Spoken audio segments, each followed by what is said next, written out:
In this video, we'll be looking at SSL certificates and how they're handled within the Edge ADC. Whenever you have a SSL connection to a server using layer 7, you need to upload the SSL certificates and perhaps some intermediates, etc., to the ADC in order to form the SSL chain. When you're using layer 4, there is no need for this, and so you don't need to actually load any certificates onto the ADC. SSL certificates can be found in the library section, and on the new V5 Edge ADC, this is what it looks like. So here you can see two SSL certificates that have been loaded in. One is showing orange, which is a test certificate and expires in 11 days, and it's trusted. If we were to click on this certificate, we will see that this certificate is a Let's Encrypt certificate, and it's a valid, trusted public certificate, and it's currently not in use.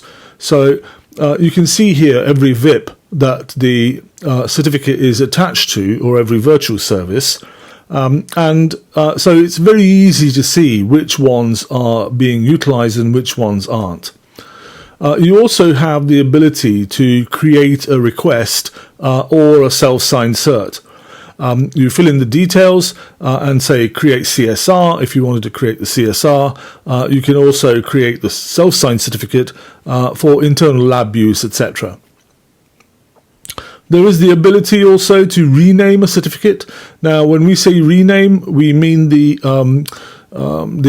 sort of vanity name here, but you can't actually rename the content of the certificate itself, right? So this is basically just for appearance sakes here, should you spell it wrong, etc.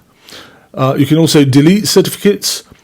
You can also sign in install. So if you did have a CSR present here, then you could sign in install it with a certificate provided by a public authority or a domain server, for example. You can also renew. So if I was to click renew on this, I will get a CSR created in that name, so I can actually renew it.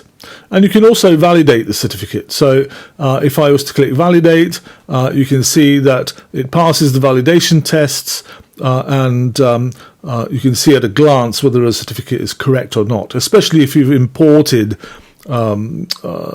intermediates or roots, etc. in there. Intermediates allows you to cut and paste intermediates in here from your certificate authority.